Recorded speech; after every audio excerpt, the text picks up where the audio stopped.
Quem mais entende do Enem? Conheça a nossa unidade.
Olá, pessoal! Prontos para mais uma aula?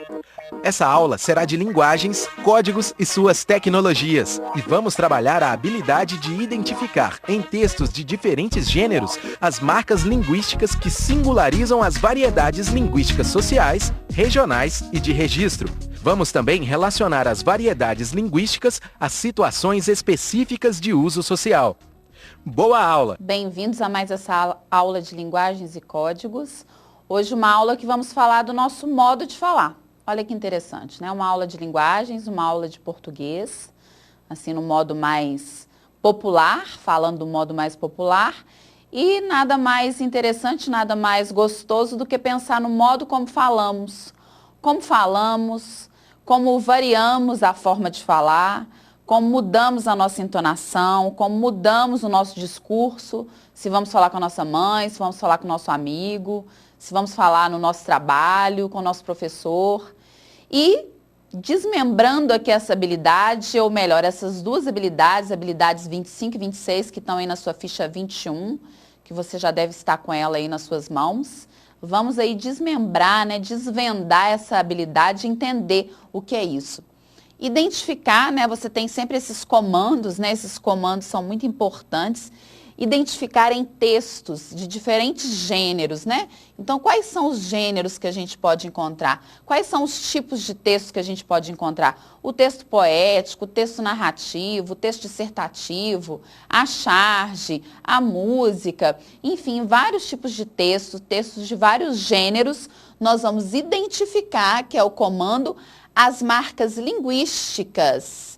Quais são as marcas que singularizam as variedades? Nossa, e como existem variedades linguísticas dentro do Brasil e dentro do mundo, principalmente dentro desses países, né, que falam português. Variedades linguísticas que podem ser, nós vamos nos ater ao uso das sociais, de registro, regionais, desculpem, e de registro. Nós vamos nos ater a esses três usos aqui, essas três variedades, sociais, regionais e de registro. Hoje a gente vai falar sobre isso, como as palavras mudam, como uma palavra pode até ter um significado diferente, dependendo da cidade, dependendo da região em que ela está, como o Enem explora isso, como a gente tem trabalhado isso dentro da nossa literatura, como o Enem tem trazido isso para você. Nós vamos trabalhar hoje 3 questões enfocando, trazendo esse enfoque, essa diferença, essa riqueza vocabular. E, mais uma vez, lembrando que todo e qualquer tipo de preconceito, ele é abominado dentro da prova do Enem e principalmente dentro da redação, a prova podendo ser até anulada. Então, a gente encara isso dentro do Brasil como uma riqueza, como um privilégio, como algo que nos engrandece. E é algo que nos engrandece, né? Não é um modo de encarar, é uma realidade. A gente poder conhecer pessoas e culturas diferentes e pessoas que aqui as pessoas chamam a mandioca de um jeito e num outro estado chamam de macaxeira. Olha que coisa interessante. Num outro estado chamam de uma forma, de um nome mais diferente ainda. Aqui em Minas eu falo aia, em São Paulo você tem uma outra forma, né? Uma outra maneira, um outro modo de chamar as pessoas. Aí no Rio você tem outra maneira, enfim, na Bahia, no Sul. Então hoje a gente vai trabalhar com essa grande dimensão que é o Brasil e como isso se mostra dentro do vocabulário, dentro da linguagem. A prova de linguagens e códigos do Enem, muito rica, mostrando também essa riqueza vocabular que nós temos. E aqui eu tenho essa habilidade 25, pegou esse pedacinho aqui que é da habilidade 26, né? Mas eu vou enfocá-la aqui num outro slide. Se nós já identificamos aquilo, eu tive lá no primeiro slide o comando identificar, aqui eu tenho um outro comando muito importante também, por isso que essas duas habilidades, né, propriamente vieram juntas e muito sabiamente eu identifiquei, agora eu vou relacionar. Eu vou relacionar essas variedades, que podem ser variedades de registro, sociais e regionais, né? As situações específicas do uso social. Em quais situações, né? Eu sei fazer o uso adequado dessas variedades? Eu estou sabendo usar bem o meu vocabulário ou eu estou excluindo as pessoas? Porque um excesso de jargão técnico também, a gente vai ver daqui a pouco, é errado, né? Eu falar correto demais, usar uma linguagem rebuscada no momento inadequado está errado. Então, a gente tem que adequar, relacionar, apropriar o discurso àquele momento. Eu usar gíria num determinado lugar, num determinado momento está errado, mas em determinado local eu posso usar naturalmente. A linguagem que você usa aí, quando você está usando na internet, ela é errada? Não. Para aquele ambiente, lá junto com seus amigos que conhecem, que sabem identificar, não tem problema algum, né? Porém, se você escreve na sua redação aqueles termos, por exemplo, para mim, né, eu mesma não sei identificar, eu não sei usar aquelas abreviações. Então, tudo tem a hora e o lugar e o contexto social a ser usado, a ser inserido. E é sobre essa riqueza vocabulária, sobre essas variedades que nós vamos começar a falar agora. Animados? Então, comecemos. A língua é algo dinâmico ou estático? Um minutinho aí para vocês pensarem, tá? Um minutinho.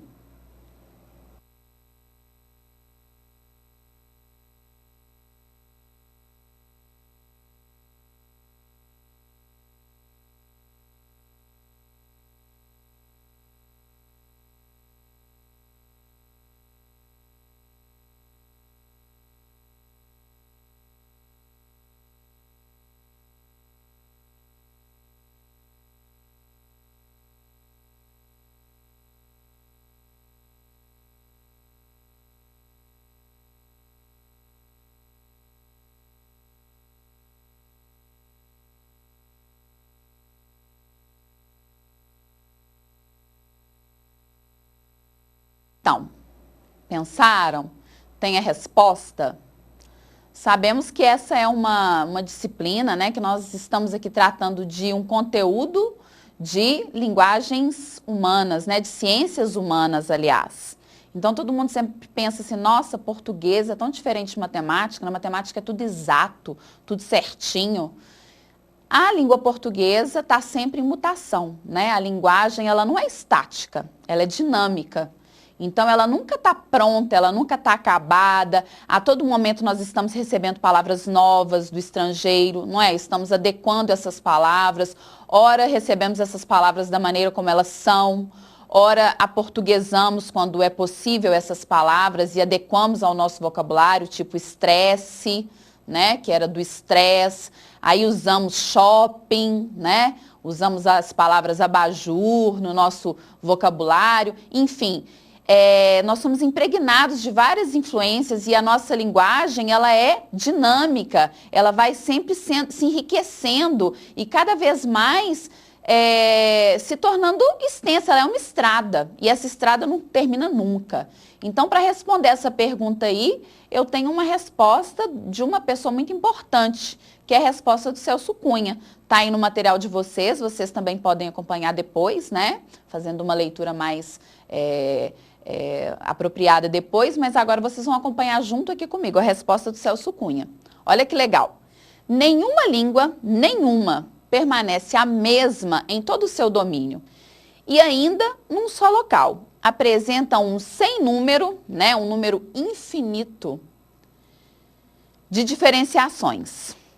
Mas essas variedades de ordem geográfica, de ordem social e até individual, pois cada um procura utilizar o sistema idiomático da forma que melhor lhe exprime o gosto e o pensamento, não prejudicam, olha bem, não prejudicam a unidade superior da língua, nem a consciência que têm os que a falam diversamente de se servirem de um mesmo instrumento de comunicação, de manifestação e de emoção. Então, as palavras aí do Celso Cunha que vieram ilustrar, embasar tudo isso que eu estou falando, fundamentar tudo isso que a gente está discutindo aqui, né? E falando de uma coisa tão rica, que nenhuma língua permanece a mesma. E isso só vai enriquecendo, e em nenhum local ela vai permanecer a mesma.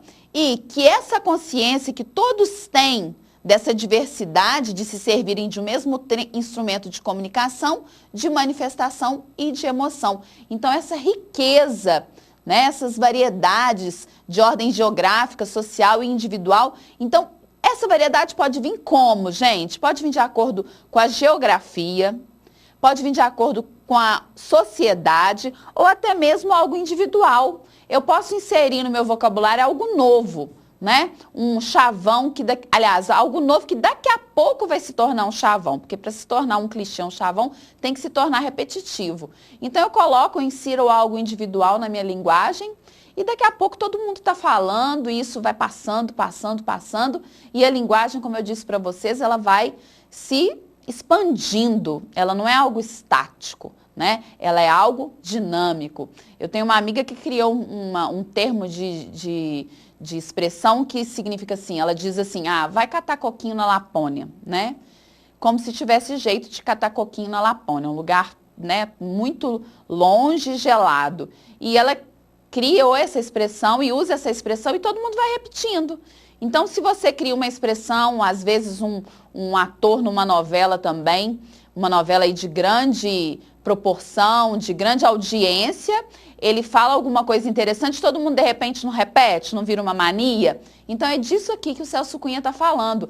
As variedades, elas podem ser de ordem geográfica, social e até individual. Eu posso inserir algo ali na minha comunicação e de repente isso vira enriquecer, né? A linguagem é algo muito rico. A língua pode sofrer determinadas variações, sem que isso a desconfigure como língua. Então, nós não estamos falando aqui de desconfigurar o idioma, de desconfigurar o dialeto, de desconfigurar a língua. Nós estamos falando do enriquecimento. É por isso que toda vez que a gente conhece alguém que veio de um estado para o nosso, que veio de uma cidade para a nossa, a gente tem que entender que aquele vocabulário diferente é uma riqueza, é uma oportunidade de aprendizado. O mesmo acontece quando nós viajamos, né? Vamos lá para o Nordeste, vamos para o Sudeste, aliás, eu estou no Sudeste, vamos para o Sul, enfim. É uma oportunidade de conhecer uma cultura diferente e enriquecer o nosso vocabulário. Chamamos de variantes a essas múltiplas formas de apresentação linguística. São várias, né? Várias formas. O texto analisado, esse texto do Celso Cunha, reforça essa necessidade de encarar a língua como algo dinâmico e múltiplo. Então, o texto do Celso Cunha reforça essa necessidade, olha bem, gente, é uma necessidade de encarar a língua como algo dinâmico e múltiplo, da estrada que eu falei para vocês, né? E é uma estrada que não tem fim. Leia atentamente a tira. Então, aqui nós vamos começar fazendo a leitura dessa tira, que foi uma questão do Enem. Eu conto aqui com a leitura de vocês. Você consertou o vazamento do barco? Não. Pensei que você tinha consertado. Um minutinho para que vocês façam a leitura de vocês, a leitura silenciosa que é necessário fazer na hora da prova do Enem.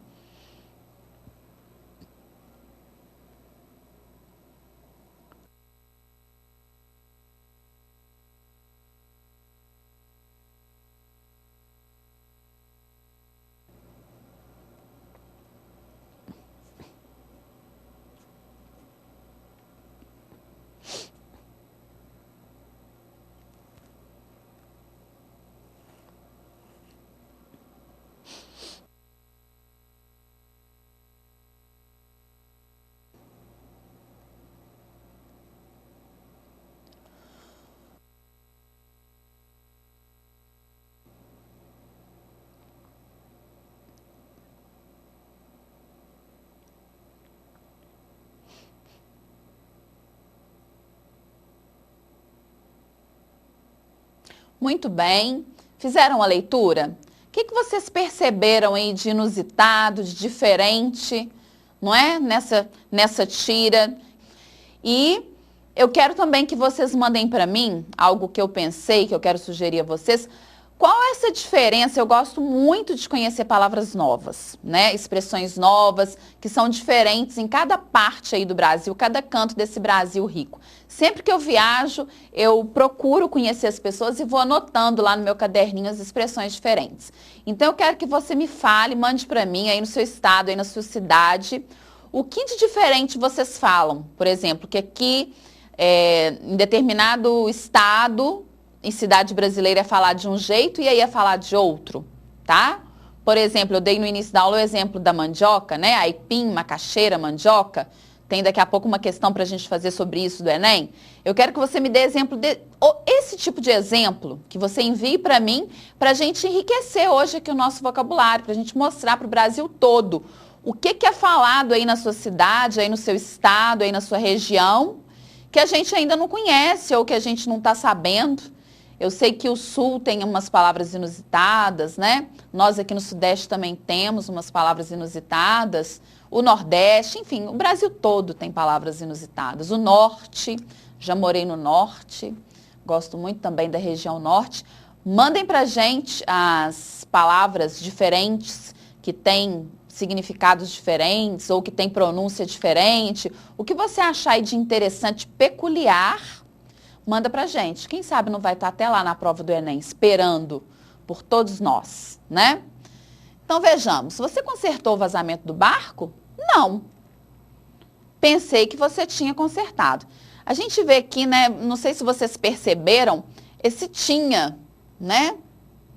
Esse tinha, eu tô com um problema aqui com a caneta, vou pedir desculpa a vocês, tá? Às vezes ela não tá grifando no lugar que eu preciso. Vou evitar de usá-la. Então, esse tinha está configurando aqui algo que eu não posso dizer ainda. Aliás, acho que eu já disse até demais. A linguagem da tirinha revela. Letra A.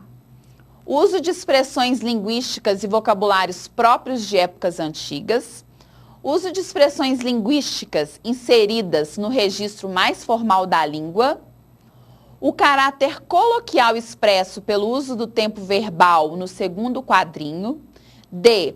Uso de um vocabulário específico para situações comunicativas de emergência. E. A intenção comunicativa dos personagens, a de estabelecer a hierarquia entre eles. Eu saliento que essa é uma questão que exige conhecimento gramatical.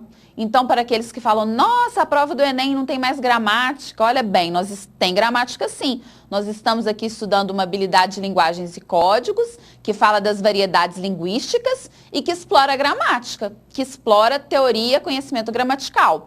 Então, eu vou dar aqui 5 minutos, é uma questão que exige um conhecimento, que exige uma análise bem criteriosa da parte de vocês. 5 minutos para que vocês possam acertar, tenho certeza que vocês vão acertar essa questão. Cuidado, tá? Ela depende aí de cuidado para ser feita. Daqui 5 minutos a gente comenta essa questão. Boa sorte!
Muito bem.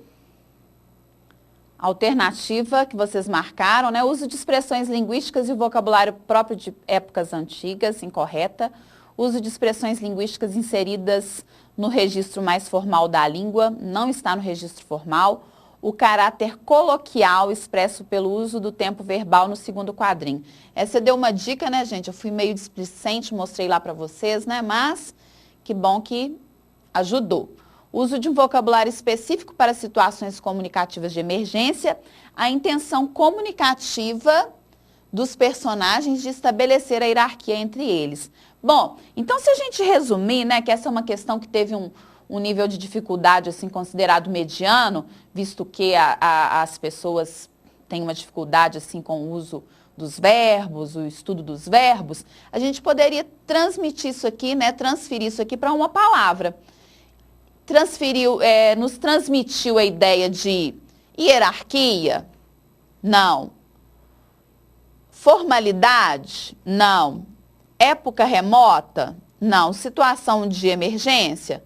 Informalidade. A gente percebe informalidade pelas marcas, né? Pelas marcas ali registradas através dos verbos. Pela marca gramatical usada quando a gente tem intimidade com a pessoa, numa fala coloquial, numa fala do dia a dia, não numa fala que exige uma norma culta, que exige uma norma padrão, que exige uma fala formal. Então, houve o registro informal da língua. Isso foi mostrado pela expressão tinha consertado, né? Uma expressão no tempo indicativo, quando o correto, se... Né? O correto, gente, que eu estou falando, não é que a linguagem está incorreta. Ela está correta dentro do padrão coloquial, dentro daquela expressão de coloquialidade usada no dia a dia, nos momentos e com pessoas que temos intimidade. Mas, se formos transmitir isso, né?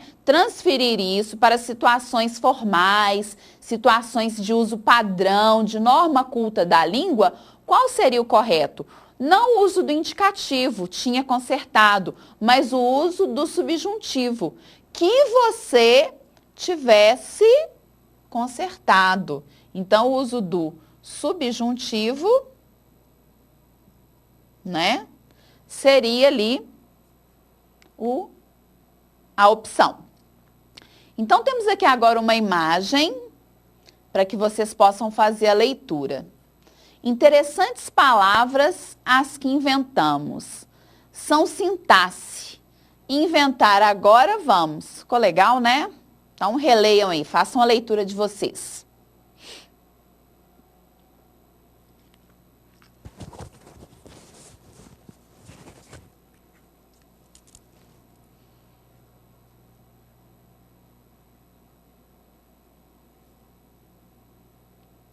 Interessantes palavras as que inventamos. São sintaxe. Inventar agora, vamos. Então, fala aí da criação, da invenção de palavras, né? Uma sintaxe de palavras. A gente vai ver hoje aqui no decorrer da nossa aula como os poetas, como os escritores, sobretudo do modernismo brasileiro, fizeram uso dessa invenção de palavras, desses neologismos, né? E dessa apropriação do registro regional e informal da linguagem. Então, com o modernismo e com aquela quebra de uma estrutura padrão, de uma estrutura formal de poemas, com o uso dos versos livres, dos versos brancos, eles inseriram palavras novas, expressões novas, e a gente vai ver ainda hoje como isso ficou legal, como isso é cobrado no Enem, como isso é mostrado até hoje no nosso dia a dia. Como a fala das pessoas, ela é respeitada, ela é valorizada, como o sertanejo tem o seu valor, como toda e qualquer pessoa tem o seu valor, como a linguagem é rica, como ela agrega, né? A linguagem, ela é para agregar e não para segregar. Então, nós não podemos em nenhum momento discriminar uma pessoa pela sua linguagem. todo tipo de linguagem, inclusive a regional. Nós temos no Brasil a literatura regionalista e ela é riquíssima. Isso trouxe para nós um conhecimento, e conhecimento vasto. Vocês já leram Grande Sertão Veredas? Então, ali nós temos uma linguagem totalmente peculiar, né? Aqui, das nossas Minas Gerais, do grande João Guimarães Rosa, tem a literatura regionalista aí do sul do Brasil, do nordeste do Brasil, então trazendo essa riqueza que agregou ao nosso idioma, que agregou à nossa língua. Então, em todo momento aqui, a gente está enaltecendo essa aglomeração de palavras, esse ajuntamento de palavras, de entonação, de significado, de variante, e fazendo disso uma riqueza. E para enriquecer a nossa prova do Enem também. A gente tem, né, nessa história de Enem, nessa história rica do Enem, letras também de músicas, inclusive de Adoniran Barbosa, em que ele mostra essa linguagem regionalista no seu samba. Ele mostra isso ricamente e o Enem explora isso ricamente dentro da sua prova. A invenção de palavras, né? Existem dois tipos básicos de variedades linguísticas. Os dialetos, variedades que ocorrem em função das pessoas que utilizam a língua, ou sejam, os emissores, e os registros, variedades que ocorrem em função do uso que se faz da língua, o que depende do receptor, da mensagem e da situação. E é isso que nós vamos estudar agora, gente, a partir de agora, as variedades. Embora sejam extremamente numerosas as variantes decorrentes dessa divisão, vamos concentrar nosso estudo em três. Nós vamos estudar aquelas três lá da habilidade: as regionais, as sociais e as de registro. Então, eu tenho aí mais perguntas também, gostando aí da participação de vocês, por favor. A pergunta vem de Larissa, né? Adoro esse nome. Larissa significa cheia de alegria. Lógico que ela sabe disso. Estou falando para esse Brasil imenso que algumas pessoas não devem saber. E hoje falando aí de palavra, de significado, eu adoro esse nome, Larissa. É aluna da Escola Ana Bueno Limitada. Professora, temos aqui uma expressão em nossa cidade, quescara, que quer dizer aqueles caras. A expressão é usada para demonstrar espanto, indignação. Quescara, nossa, que legal, Larissa, mas espanto, indignação. Larissa, de onde você está mandando essa, você falou escola, mas qual é a cidade, o estado? Tem como? Aí vem porque aqui eu só recebi esse dado dela. Tem como saber? E se tiver, manda para mim, só para saber quero saber de qual parte do Brasil essa expressão é usada. Oi? Amazonas? Tem mais uma. Ah, tem mais uma. Tá. Por favor, coloca mais uma aí. Podemos, dentro de um mesmo texto, essa aqui de Belo Horizonte, de um mesmo autor, identificar diferentes variantes linguísticas? Vou repetir. Podemos, dentro de um mesmo texto, de um mesmo autor, identificar diferentes variantes linguísticas? Podemos sim, claro, né? Digamos lá que o Rubem Alves faça um texto que seja assim uma bricolagem de outros textos dele. Não só nesse caso, mas mesmo em um texto que não é uma intratextualidade, não seja partes de outros textos, pode haver várias variantes linguísticas. Pode haver a variante regional, né? Mostrando aí traços de personagens distintas do sul, do sudeste, do nordeste, do norte, né? E do centro-oeste. Enfim, pode haver também variedade social, mostrando pessoas de camadas sociais diferentes, de nível de instrução diferente. Pode haver variedade de registro, pode haver várias variedades, né? Um texto pode sim, respondendo a essa pergunta muito rica, ter diferenças de de variedades linguísticas, como é que o que nós vamos estudar agora, né? As variedades. Então, o texto pode sim ter dentro dele próprio e de um mesmo autor diferenças. Não é porque ele começou num registro formal que ele tem que terminar, não. Você tem que fazer isso, né? Você tem de fazer isso lá na sua redação do Enem. Agora, um texto narrativo não precisa seguir essa ordem, essa sequência. É muito rico e é muito próprio mudar ali a variedade, tá bom? Mais alguma pergunta, por favor? Diferenças regionais são bem vistas na redação do Enem? Sim, são bem vistas sim. Não fique pensando, né? Nossa, aqui na minha cidade, aqui na minha terra, a gente fala assim, como eu tenho que transpor isso para uma linguagem que o Enem... Não, você vai usar da forma como você é acostumado. Porque, na verdade, por isso que existe a gramática, por isso que existem as regras, que você tanto xinga, né? Aquela gramática que você estuda aí é a mesma que eu ensino aqui e que todo mundo estuda acolá e toda parte do Brasil. Enfim, a gramática é uma só e todos os países aí, né, os países lusófonos que falam a língua portuguesa estudam essa gramática. E isso é muito importante, a gramática é una. Porém, essa variedade linguística de vocabulário, ela é bem vista no Enem, sim. Ela é muito bem aceita.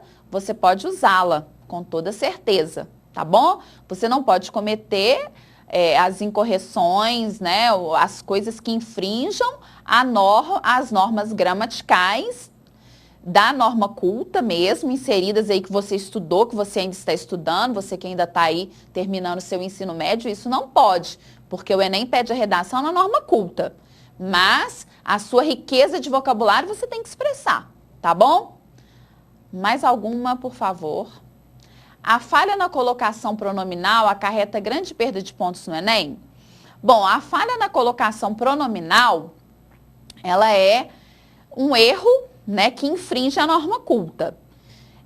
Isso está dentro de uma competência e você vai perder pontos sim. É lógico que tem aquela que não vai ser tão...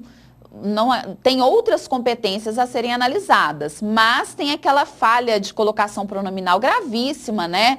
Diante do pronome, do advérbio não, iniciar a frase com pronome átono, enfim, né? Eu agora aqui, você tem essa aula, você teve essa aula, lembre-se dessa regra, estude essas regras, mas você tem que se lembrar que o seu texto é seguindo os parâmetros da norma culta. Então, essas falhas aí, elas vão ser observadas sim, iniciar a frase com pronome átono, diante da palavra não, né? Ele atrai o pronome, né? A palavra, os advérbios de negação, não, nunca atraem o pronome. Então, essas regras principais de colocação pronominal, você tem que estar com elas sim aí na pontinha do seu cérebro, lembrar e usá-la na hora da sua redação. Treinar, viu, gente? Tem que ter treino. Tem mais alguma pergunta? Não, acabou. Então, vamos lá. Variantes regionais. Então, as primeiras, né, das variantes que nós vimos aqui, eu falei que nós vamos estudar 3, né? As regionais, as sociais e as de registro. Então, a primeira delas são as variantes regionais. As variantes regionais brasileiras, são essas que nós estamos falando agora, elas são perceptíveis principalmente devido a 2 fatores. O fonológico, né? Graças à nossa pronúncia, à nossa entonação, e o vocabular, o uso de palavras distintas para designar o mesmo referente, né? Palavras diferentes para designar o mesmo significado, como foi o caso lá da mandioca, macaxeira e aipim. Palavras com sentidos que variam de uma região para outra. A sintaxe da língua portuguesa permanece basicamente a mesma. O que eu quis dizer aqui nesse finalzinho, que a sintaxe permanece a mesma? Se mandioca é substantivo, né? Aqui em Minas, macaxeira é substantivo no Nordeste e aipim é substantivo lá no Espírito Santo. A sintaxe, gente, não vai mudar de acordo com a variação do sentido dessa palavra. Então, a palavra, ela pode designar, ela pode ser distinta para designar o mesmo referente, né? A palavra pode ser distinta, ou seja, pode ser diferente para designar a mesma coisa, mas a sintaxe é a mesma. O que é sintaxe? Aquela representatividade que ela tem dentro da oração. Se ela é substantivo, ela é substantivo. Se ela é sujeito, ela é sujeito. Isso é óbvio. Muito interessante, né? Tem um texto do genial Luiz Fernando Veríssimo, que eu adoro, trabalho sempre os textos dele, as crônicas dele na sala de aula, crônicas leves, maravilhosas, que o texto chama Pechada. E ele é de Porto Alegre, né? Ele é aí do Sul. Quem estiver nos assistindo aí do Sul sabe desse costume. Então, uma palavra que varia muito, por exemplo, a palavra semáforo, né? Aqui em Minas nós costumamos falar o sinal ou o semáforo, sinal fechado, sinal aberto. Raramente falamos semáforo, né? Pelo menos nessa região aqui em que eu moro. Aí no Sul, vocês têm o costume de falar sinaleira, né? Eu sei disso através desse texto do Luiz Fernando Veríssimo. E lá em São Paulo, em algumas regiões do Brasil, fala-se farol. Então, olha que interessante. Vê agora se minha caneta está habilitada. Sinaleira, né? No Sul. Sinaleira, sinal. Tem um comentário. Aqui em Minas, ou semáforo e farol. Ih, a caneta deu chute de novo. Deu chute aqui em Minas, não tá funcionando, tá, gente? A caneta deu chute aqui de novo. Então, olha bem, que interessante. A palavra semáforo tem essa diferença aí de significado. E esse texto do Luiz Fernando Veríssimo, essa crônica, é de um aluno novato, né? Um aluno que vem do Sul e chega numa sala de aula e todo mundo critica ele pelo jeito dele falar. Aí ele já chega narrando um acidente. Ah, professor, eu cheguei atrasado, ele está atrasado, porque meu pai não viu a sinaleira fechada e pechou. O texto chama pechada. Aí a professora pechou, sinaleira, aí a professora foi olhar. Sinaleira, ela viu que era sinal. Agora, pechar, ela demorou dias para encontrar o significado. E viu que pechar vinha do espanhol e significava bater com o peito. E que o pai dele tinha batido, tinha acontecido um acidente de trânsito. Então, o Luiz Fernando Veríssimo, nessa crônica espetacular, explorando essa variedade linguística que existe dentro do Brasil. E nessa crônica ele fala, né, dos apelidos que as pessoas dão, da alcunha que as pessoas dão de acordo com o vocabulário. O apelido desse menino era Gaúcho. Depois desse dia passou a ser Pechada, porque ele falou que o pai dele pechou, né, que é bater. Aí o apelido do menino passou a ser Pechada. Então, uma forma muito interessante de explorar essa dimensão vocabular, aí pelo Luiz Fernando Veríssimo, através dessa crônica. Depois vocês podem procurar aí essa crônica Pechada. Tem mais um comentário, por favor.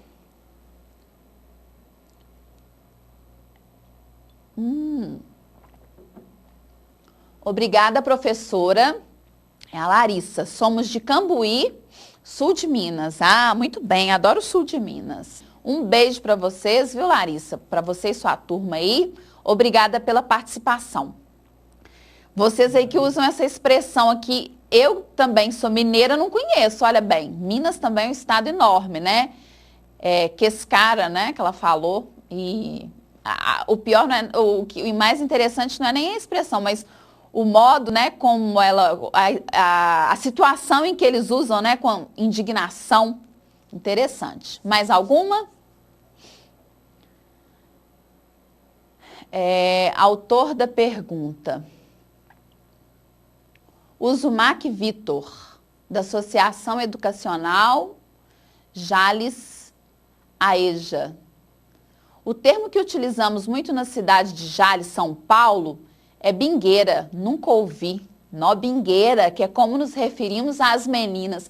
Nossa, que riqueza que tem essa aula hoje. Estou ampliando o meu vocabulário. Vou até escrever um texto também sobre essas novidades. Bingueira, esse eu não conhecia.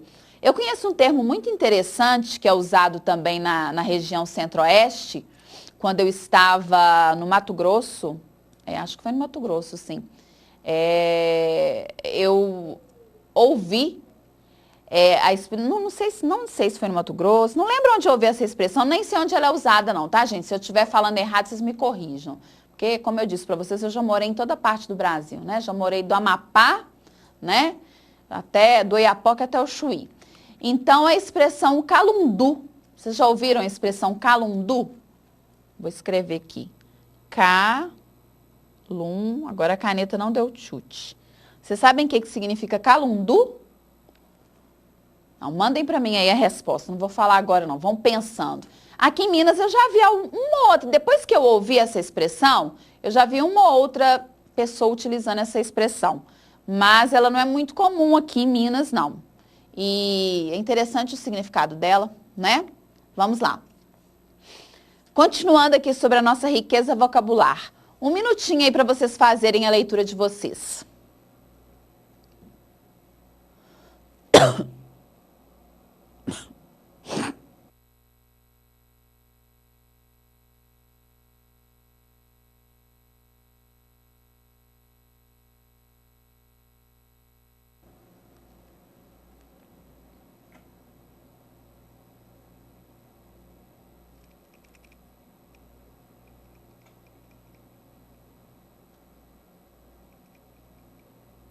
Deu joia, pode seguir. Doce de abóbora é bom, porém de jerimum é melhor. A diferença está na pitada cultural. Interessante, né? Essa tirinha também está na ficha de vocês, foi utilizada no Enem. Fiquem de olho nessa riqueza vocabular aí para a prova do Enem. Por que doce de jerimum é melhor que de abóbora, né? As duas coisas, as duas palavras designam o mesmo referente. Designam abóbora, né? Para mim é abóbora. Doce de jerimum. Tem mais algum comentário? Uma palavra que varia muito pelo Brasil é o nome do pão. No sul fala-se cacetinho, eu já tinha ouvido, muito legal. E aqui no Rio ele é conhecido por pão de sal ou pão francês. Aqui em Minas é pão de sal também, ou pão francês. Né? Esse cacetinho lá no sul eu conhecia, muito interessante. Mais algum, por favor? Obrigada aí pela participação. Olá, professora. O subjuntivo pode ter alguma semelhança ou relação com o anafórico? Obrigado. Quem fez a pergunta, aqui já não é um comentário, é uma pergunta. Sociedade Fernando Polense de Ensino Limitada. Olha, eu não entendi bem a forma como sua pergunta foi feita, né? Anáfora e catáfora são expressões que nós usamos para designar algo que vai ser dito ou que já foi dito. O modo subjuntivo é um modo que exprime, um modo verbal que a gente ensina, um dos 3 modos, né? Indicativo, subjuntivo, imperativo. E o subjuntivo exprime uma situação hipotética ou uma dúvida. Já anáfora e catáfora nós usamos nessas situações de algo a ser dito ou algo fazer menção a algo que vai ser dito ou algo que já foi dito. Então, eu não pensei, né, não estabeleci nenhuma situação ligada ao verbo, tá? Ao modo subjuntivo. E da forma ali como você perguntou e da forma como foi estabelecido lá na tira, vou até voltar aqui. Não tem o nome, né? Não sei. Você consertou o vazamento do barco? Não, pensei que você tinha consertado. Eu entendi agora a pergunta. Ele pensou que é uma anáfora, né? Porque está fazendo referência a algo que já foi dito, né? Nesse caso, caro aluno, né? Não estamos enfocando essa singularidade da linguagem, algo que já foi dito. Como eu tinha dito para vocês, né? Anáfora e catáfora, trata-se da colocação dos termos dentro da oração. Então, não é sobre isso que está se falando ou que está se enfocando. E o subjuntivo não tem relação com anáfora e com catáfora, são partes distintas da gramática. Aqui a gente está enfocando mesmo o uso coloquial do tinha consertado, tá bom? No lugar do tivesse consertado, que exprime uma dúvida. Ué, pensei que você tivesse consertado. Olha a situação de hipótese e de dúvida, não de retomada de termo. Na verdade, nós estamos sim retomando uma fala, né? Porque uma tira é uma sequência de fala, mas não foi essa parte da gramática que foi explorada aqui, tá bom? Um abraço para você também. Seguindo. Então, as variantes regionais, né? E vocês estão me passando aí várias variantes regionais, a gente tem que valorizá-las. Claro que, entre os diferentes países lusófonos, a questão acima se repete. Ou seja, há muita diferenciação, né? Embora haja uma unificação da linguagem, há uma diferença. Por exemplo, o português do Brasil e o português de Portugal. Há palavras que diferem. E é isso que está falando aqui. Claro que entre os diferentes países lusófonos, se há diferenciação dentro do Brasil, gente, lógico que entre os diferentes países a questão se repete. O trecho abaixo do romance A Vida Verdadeira de Domingos Xavier, do escritor angolano, né, minha caneta não dá mais. Do angolano José Luandino Vieira, mostra um pouco do português usado em Angola. Miúdo Zito entrou a correr no pequeno compartimento que servia de sala e, atravessando no quintal, viu o avô ao fundo junto às aduelas. Parou, ofegante, e depois chamou. Vovô, vem depressa, tem preso. Velho Petelo se virou e interrogou com seus olhos pequenos, piscando na luz do sol da manhã, coado nas folhas da mandioqueira. Menino disse, tem preso? Viste com teus olhos? Arrastando a perna esquerda e seguido por Miúdo Zito, atravessou na sala e seguiu para o areal vermelho. Rodearam na cubata de São Miguel, e em frente, onde já se aglomeravam algumas mulheres com seus monas escondidos nos panos. Viram o homem que fazia esforços para descer da carrinha, depois das pancadas de 2 cipaios. Vocês têm, gente, na ficha de vocês, esse texto, tá? Depois vale a pena reler, fazer uma leitura mais atenciosa. Mas vocês viram quantas palavras diferentes? Miúdo Zito, mona, cipaio, aduela. O que significa isso lá em Angola, não é? Eu me correspondo com um poeta português e, embora nós nos falemos bem, há uma diferença pequena de significados mesmo. Então, vamos ver lá em Angola. Eu percebo que em Angola a diferença é maior ainda. Miúdo significa garoto. Aduela, tábua de barril usada para formar cercas, delimitando o quintal. Ou seja, a duela é uma cerca, né? Miúdo é um garotinho. Cubata é uma habitação feita de restos de materiais de construção, ou seja, cubata é barraco. Vamos aqui grifar as palavras mais importantes. A duela é cerca, miúdo, garoto, barraco, casebre, né? E o cubata. Mona, olha que gracinha, achei interessante. Mona, crianças. Carrinha, olha que legal, carrinha. Caminhonete, né? Algo tão expressivo aqui no Brasil, lá é carrinha. Caminhonete aberta, tipo picape. Cipaio, então carrinha é uma caminhonete. Cipaio são policiais africanos, grifando aqui para vocês, encarregados de policiar a população africana. Interessante, né, gente? Voltando lá para vocês darem mais uma olhada, né? As palavras aí, ó, miúdo Zito, junto às aduelas, parou ofegante,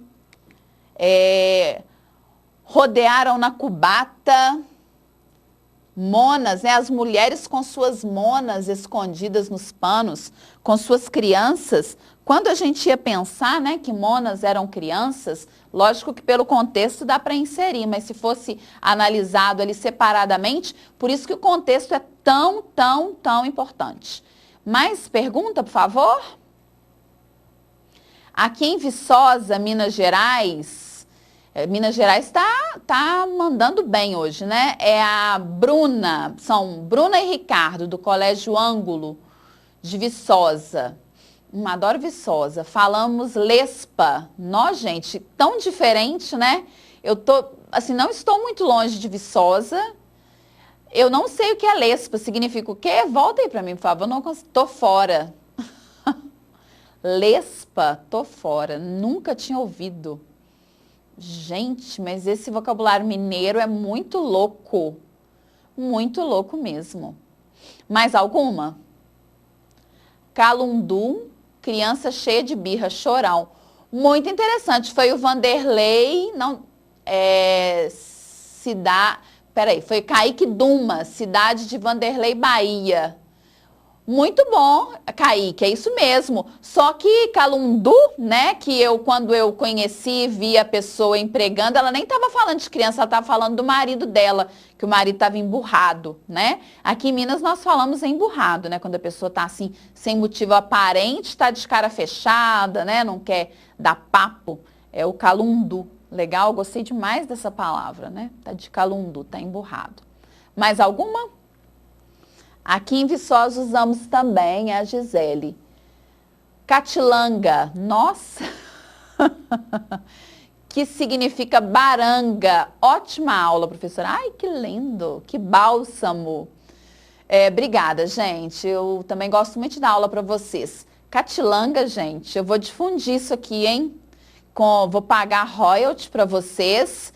Gente, quem inventa essas expressões tem que registrar e depois cobrar, porque isso vai proliferando, né? Catilanga é muito interessante. Eu tô aqui morrendo de vontade de rir, mas eu tenho que continuar a aula, então vamos lá. Variantes sociais. Falamos das variantes regionais que estão ligadas à geografia. Agora falemos das variantes sociais.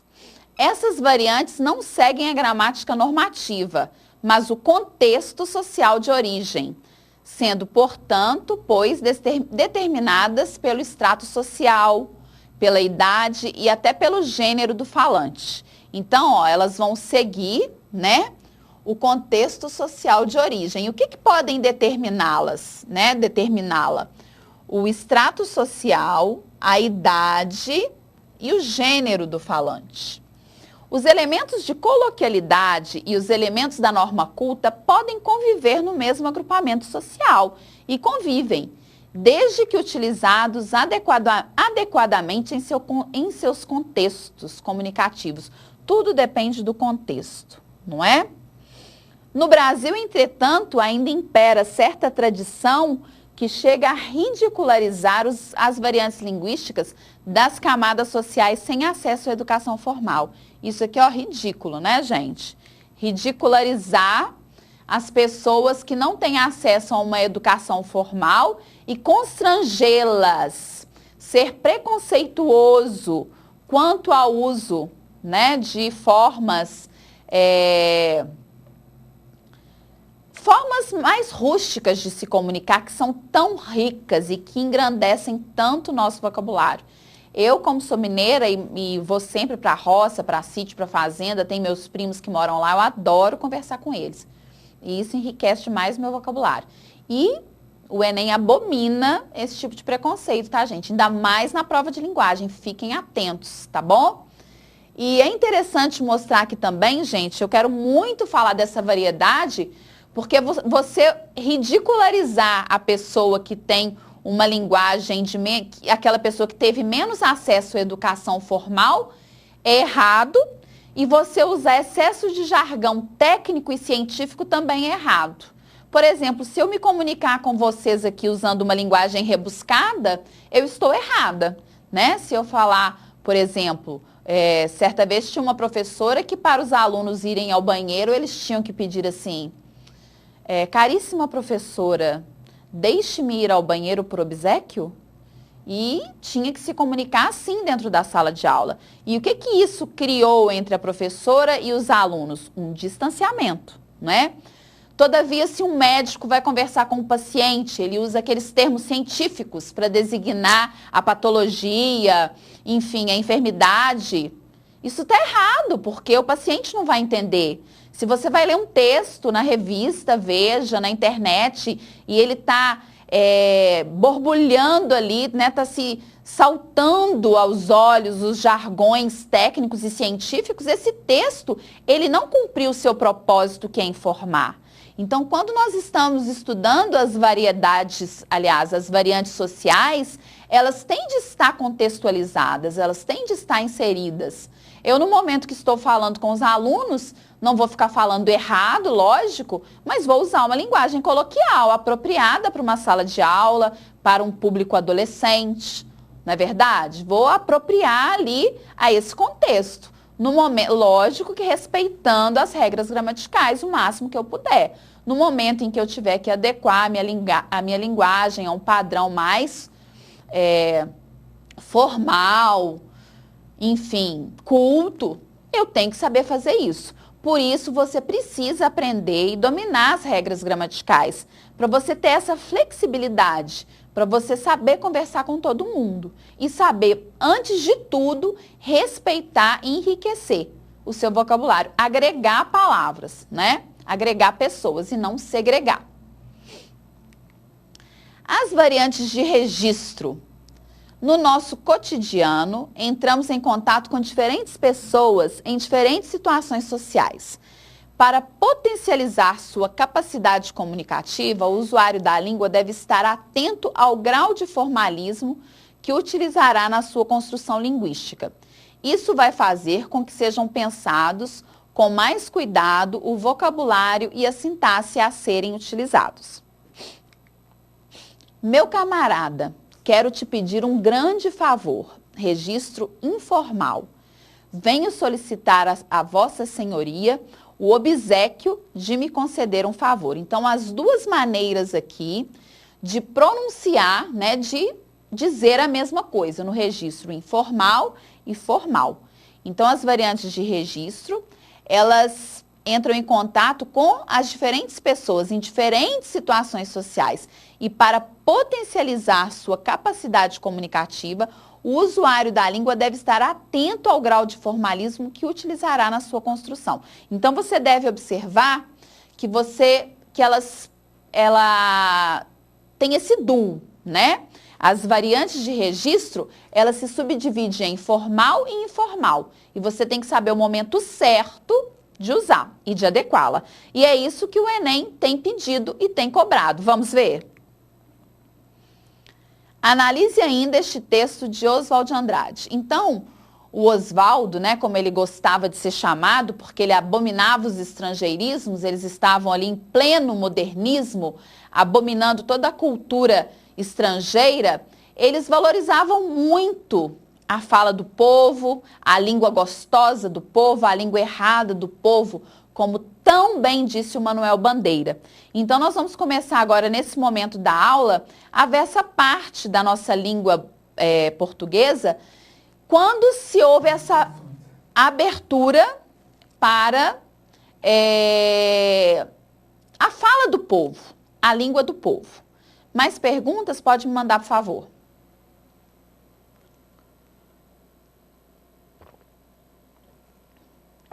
A pergunta é de Douglas. Professor, Douglas é de Itajubá, Minas Gerais. Já ouvi muitas pessoas no Vale da Ribeira, Capão Bonito, São Paulo, pronunciarem desdém. O que significa? Bom, desdém é você desdenhar alguém, é você fazer pouco caso. Nossa, ele olhou para mim com tanto desdém, ele leu meu texto com tanto desdém, né, com tanta indiferença, com tão pouco caso. Esse é o significado da palavra desdém que eu conheço aqui em Minas. Se tem algum outro, por favor, me passem, tá? Vamos aqui nas pronominais de Oswald de Andrade. Dê-me um cigarro, né? Olha a colocação pronominal correta. Diz a gramática do professor e do aluno e do mulato sabido. Mas o bom negro e o bom branco da nação brasileira dizem todos os dias, Deixa disso, camarada, me dá um cigarro. Ainda naquela época, né, que era chique fumar. Então, o pessoal colocava os cigarros até na poesia. Então, olha bem, a colocação pronominal, né, dê-me um cigarro. Colocação pronominal correta. Quem hoje mandou pergunta aí sobre a colocação pronominal, o modo certo, verbo, depois pronome. Né? Como eu disse para vocês, não inicia a frase com pronome átono. Mas como é que a gente fala todo dia? Pronome, depois verbo. Me dá um cigarro. Me dá meu livro. É assim que a gente fala, não é? Na linguagem coloquial. Tem problema? Problema algum, né? Problema algum. Vamos lá. Observe aqui, gente, essa comunicação. Vou dar um minutinho aí para vocês fazerem a leitura silenciosa.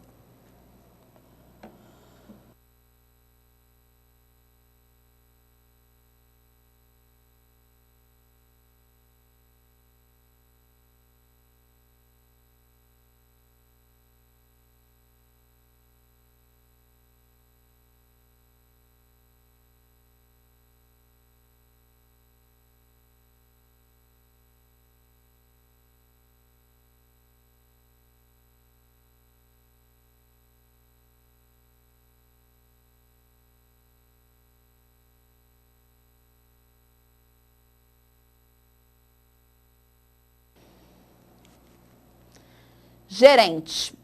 Boa tarde, em que posso ajudá-lo? Cliente. Estou interessado em financiamento para a compra de veículo. Gerente. Nós dispomos de várias modalidades de crédito. O senhor é nosso cliente? Sou Júlio César Fontoura, também sou funcionário do banco. Julinho, é você, cara? Que é Helena. Você está em Brasília? Pensei que você ainda estivesse na agência de Uberlândia. Passa aqui para a gente conversar com calma. Olha que legal, né, gente? Como é que mudou da água para o vinho, ou do vinho para a água, melhor dizendo, né?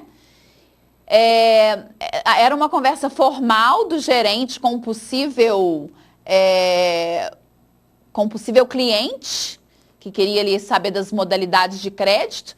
Na hora que ela ficou sabendo que era um colega, passa aqui, cara, como é que você tá? Esse texto aí caiu no Enem, foi uma questão do Enem, tá? Mais uma questão do Enem para vocês. Antes de fazermos a questão, por favor, manda para mim aí as variedades, né? As variantes. Barnó, eu adoro essa. Minha amiga, né, com quem eu me correspondo também, minha amiga escritora aí do Sul. Beijo para ela, né? A Cissa usa muito essa expressão. No Sul, onde nasci, é o Vitor Pereira. Expressa uma situação de surpresa ou exclamação. Trilegal. Beijo, viu, Vitor? Vamos lá, mais uma. É o James também. Tem um colega de Esmeraldas. Esmeraldas aqui em Minas, né? Acho que é. Ele chama tênis de Keds. Bom, essa é do meu tempo, gente. Porque Keds é um tênis mesmo, tipo um conguinha. E eu entendo ele chamar tênis de Keds. É um tênis mesmo. Legal. Mais uma aí, por favor. Aqui em São Sebastião do Paraíso, Minas Gerais, falamos cepá. Significa talvez. Nossa, gente, que diversidade. Cepá, não conhecia. Bom, nenhuma mais, né? Mandioca, essa questão do Enem. Mais um presente da Amazônia. Então, questão do Enem, atenção. Aipim, Castelinha, não conhecia esse nome também, macaxeira, maniva, maniveira. As designações da maniotuticima podem variar de região no Brasil, mas uma delas deve ser levada em conta em todo o território nacional. Pão de pobre. E por motivos óbvios. Rica em fécula, a mandioca, uma planta rústica e nativa da Amazônia, disseminada no mundo inteiro, especialmente pelos colonizadores portugueses, é a base de sustento de muitos brasileiros e o único alimento disponível para mais de 600 milhões de pessoas em vários pontos do planeta. Então, ela é a base de sustento, gente, para muitos de nós, além de ser o único alimento disponível para mais de 600 milhões de pessoas em vários pontos do planeta e, em particular, em algumas regiões da África. E é uma delícia, né? Meu filho caçula ama. Vamos ver. De acordo com o texto, Há no Brasil uma variedade de nomes para Maniotutilíssima, nome científico da mandioca. Esse fenômeno revela que... Vou deixar na tela para que vocês respondam, tá? 3 minutinhos para vocês. Essa aí é fácil, fácil.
Gente, muito fácil essa.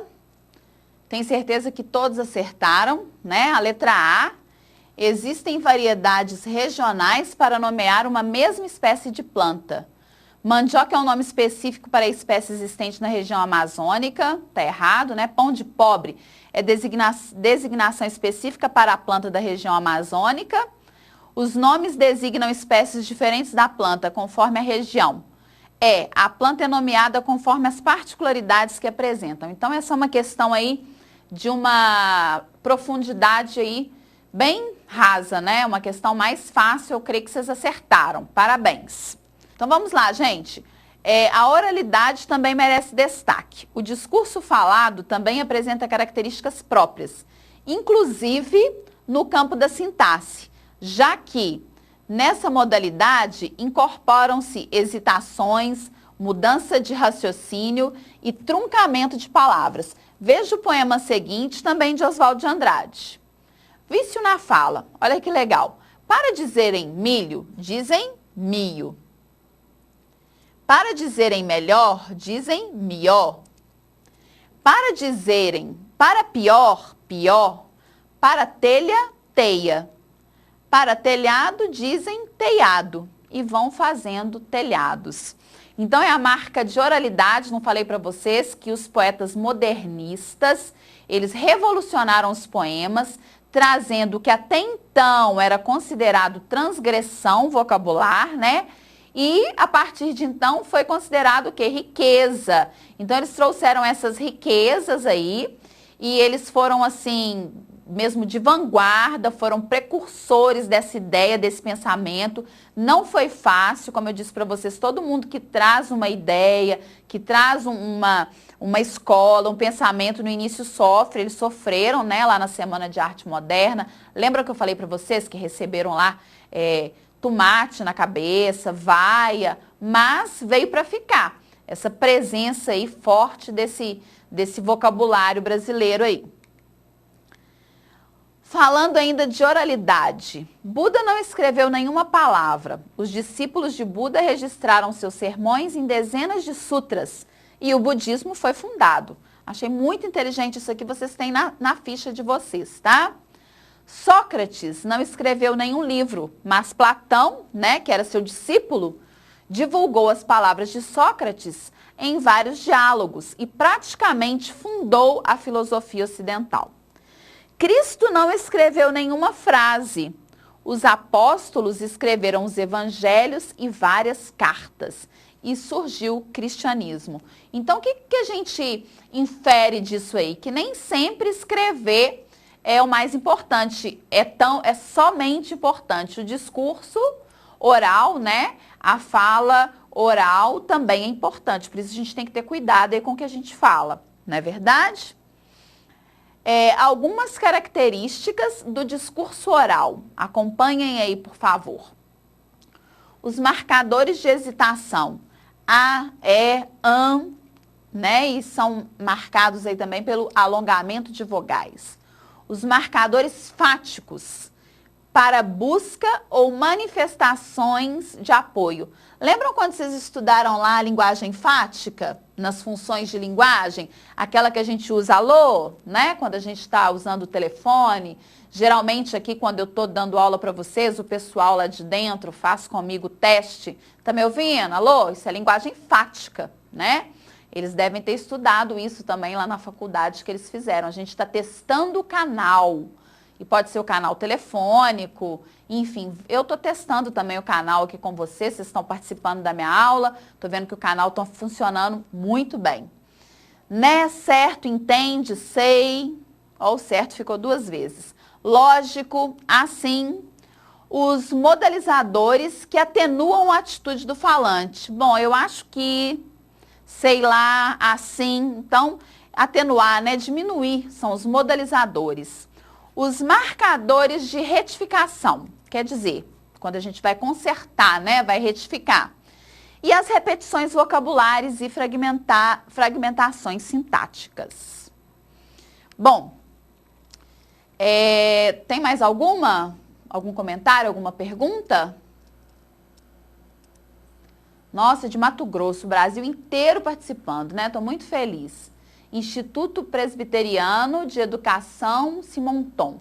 Professora, somos de Tangará, da Serra, Mato Grosso, e as expressões a seguir são usadas em Cuiabá.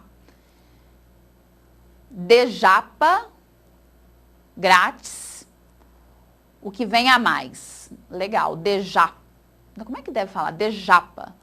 Exemplo, quando se compra uma dúzia de bananas e recebe 3 unidades. Esse adicional é a japa. Digoreste. Nossa, gente, que diferente. Muito legal. Ótimo, bom, exímio. Exemplo, o guri é digoreste para pegar manga. O menino é ótimo para pegar manga. Rebuçado. Cobrir o corpo. Essa noite fez frio, tive até que rebuçar. Nossa, rebuçar, eu não conhecia também. Bom, muitas aí que vocês estão mandando eu não conhecia, até que de Minas. Minas também, vou te contar, viu? O pessoal vai inventando, vai fazendo teado, né? Como disse lá o Oswaldo de Andrade, e no Brasil todo afora, né?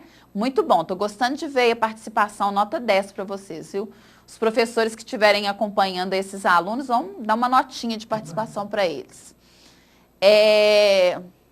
Seguindo aqui, daqui a pouco eu vou ler as outras que temos, né? Carta ao Tom. Então, aqui essa carta ao Tom é uma canção que também caiu na prova do Enem.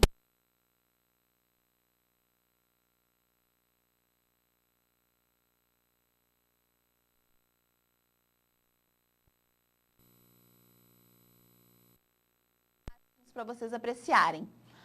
Rua Nascimento Silva, 107. Você ensinando para Elisete as canções de Canção do Amor Demais. Lembra que tempo feliz? Ah, que saudade! Ipanema era só felicidade? Era como se o amor doesse em paz. Olha que verso bonito, né? O amor doesse em paz. Nossa famosa garota nem sabia a que ponto a cidade turvaria. Então, até esse momento da canção, fala-se de um rio bonito, né? Uma letra saudosista, falando de um tempo que parece remoto. Porque a cidade a gente vai ver que mudou, né? Então aqui o Vinícius de Moraes, essa letra é do saudoso Vinícius de Moraes, que fez essa carta ao seu amigo Tom, por isso carta ao Tom Jobim. Eu disse para vocês, o Enem explora muito letra de canção. E aqui uma letra, né, uma carta transformada em melodia, porque explora a linguagem pessoal, aquela linguagem que nós usamos com pessoas que nós temos afinidade. esse rio de amor que se perdeu, né? O rio se perdeu, agora é outro. Mesmo a tristeza da gente era mais bela. Eles eram tristes às vezes, né? Mas era uma tristeza mais bela. E além disso, se via da janela um cantinho de céu e o Redentor. E agora, como é o rio hoje?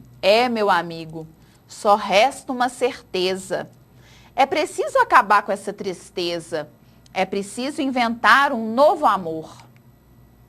Rua Nascimento Silva. Como é que tá a Rua Nascimento Silva hoje, né? O mesmo número, olha lá, 107. Eu saio correndo do pivete, tentando alcançar o elevador. Minha janela não passa de um quadrado. A gente só vê cimento armado, onde antes se via o Redentor. Olha que tristeza, perdeu-se a vista, né? Meu amigo, só resta uma certeza. É preciso acabar com a natureza. É melhor lotear o nosso amor. Gente, linda canção de Vinícius. Vocês vão encontrar essa canção aí no YouTube. Ela está cantada por Tom, Vinícius e Toquinho. E vamos ouvir essa canção, muito bonita, uma melodia aí da bossa nova maravilhosa, vale a pena. E o que essa linguagem está mostrando pra gente? Intimidade, né? Tenho agora aqui para vocês as imagens, né? Do lado de cá a gente tem o Vinícius de Moraes, o poeta, músico, aqui o Tom, muito mais novo, né? Tanto que ele morreu bem depois, faleceu bem depois. Aqui uma outra imagem, vocês sabem que são imagens antigas, né? Por isso a qualidade não tá tão boa. Os dois aí no piano, cantando. E aqui mais um versinho do Manuel Bandeira. A vida não me chegava pelos jornais nem pelos livros.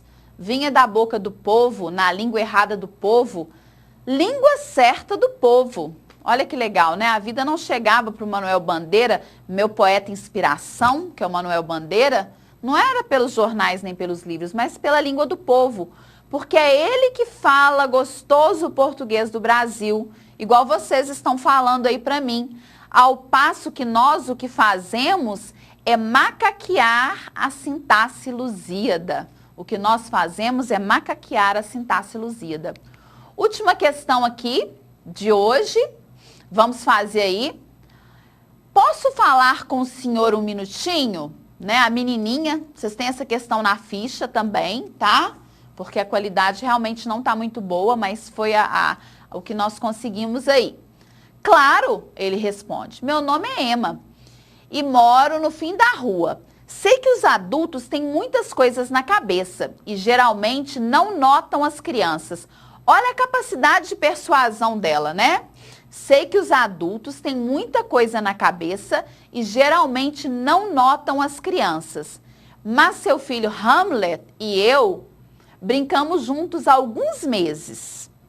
Neste período, tive a oportunidade de observar o senhor de perto. E afirmo que serei sua nora, e quando isso acontecer, o senhor vai ter de tomar jeito. Então, ela já falou lá, apontando o dedo para ele. Ela mudou, né, o discurso totalmente. Começou falando de um jeito, persuadindo, porque ela era uma criança, queria ser ouvida, e mudou o discurso totalmente. Sou paulista, mas atualmente moro em Goiás. Também gosto muito de Goiás, viu? Tem até uns primos lá. É a Fernanda. Colégio Expansão de Santa Maria dos Anjos. Vamos lá, Fernanda. Uma das palavras que observei muito falada é trem, no sentido de coisa, ou algum substantivo. Bom, Fernanda, isso aqui em Minas também é muito comum. Viu, Fernanda? Isso aqui em Minas também é muito comum, porque trem aqui em Minas, né? Eu acho que esse pessoal de Goiás aí deve estar falando igual a gente. Trem aqui em Minas também nós designamos várias coisas, né? Nossa, mas que trem chato, designando aí um substantivo mesmo. Isso aí, Fernanda, parabéns. Vamos continuar aqui, voltamos. Pela evolução do texto, no que se refere à linguagem empregada, percebe-se que a garota deseja afirmar-se como nora por meio de uma falsa poética, utiliza expressões linguísticas próprias do discurso infantil, usa apenas expressões linguísticas presentes no discurso formal, se expressa utilizando marcas do discurso formal e do informal, ou usa palavras com sentido pejorativo, né? Pejorativo para assustar o interlocutor. O que vocês acham?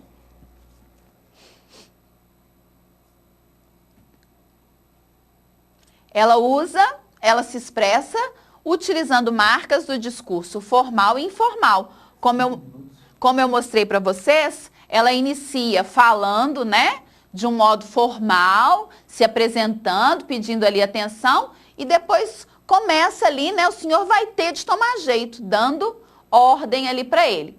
Bom, tem mais aí algum comentário para mim, alguma coisa para eu ler? Aqui em Redenção, parar, usamos a expressão vai voar, e quando alguém fica te enchendo a paciência. Vai voar, tipo assim, dá o fora, né?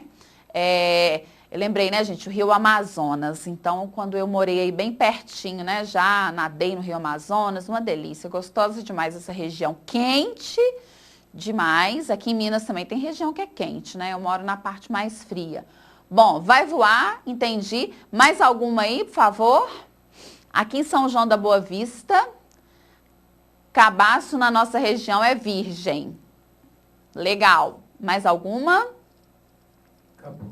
Acabou. Bom, gente, então, essa aula de hoje foi muito rica porque nós conseguimos o propósito mesmo da habilidade. Então, aquilo que eu havia pensado e proposto foi alcançado, né? Que foi essa interação do tamanho do Brasil. Eu não consegui anotar e guardar todas as palavras, eu vou pedir o pessoal para enviar no meu e-mail, porque eu quero tomar nota de todas essas palavras para enriquecer aí o meu e-mail, o meu vocabulário. Estou até confusa com tanta palavra, tô tentando. Gostei muito da participação hoje de vocês, né? Todas as aulas a gente tem a participação, mas hoje nós interagimos de uma forma diferente, que foi o propósito mesmo da habilidade. Se a gente voltar, né, para fazer aqui a leitura da habilidade, lá no inicinho, a gente vai ver que a gente alcançou, né, o que a gente esperava, que é identificar, e nós identificamos, né, em textos de diferentes gêneros, né, que foram essas participações aí maravilhosas, grandiosas que vocês fizeram, as marcas linguísticas que singularizam as variedades linguísticas sociais, regionais e de registro. Relacionar as variedades a situações específicas de uso social. Eu achei interessante aí na participação de vocês, que vocês não mandaram só aquelas variantes que são designadas pela geografia, que são designadas pela região. Vocês mostraram muita coisa aí que é peculiar mesmo do contexto social, daquela coisa meio até que individual, que é inserida ali pelo grupo. E isso que eu achei muito rico, né? Porque às vezes o que é regional já está até expresso no dicionário, enfim, já está consagrado. Mas essa coisa assim dos grupos e que vai se enriquecendo e se formando agora e que daqui a pouco vai estar no dicionário, isso é que é legal, porque a gente está fazendo a história. Nós estamos fazendo a nossa língua é dinâmica, né? Nós estamos contribuindo aí para essa riqueza, para que ela cada vez mais se transforme, né? Enfim, atinja aí seu objetivo. E o objetivo é comunicar. Lembrando sempre, né, de valorizar o que o outro tem a dizer, de nunca ser preconceituoso e considerar sempre o que o outro fala como uma riqueza, né? Bom, um abraço para vocês, gostei da participação, fiquem com Deus, até o nosso próximo encontro.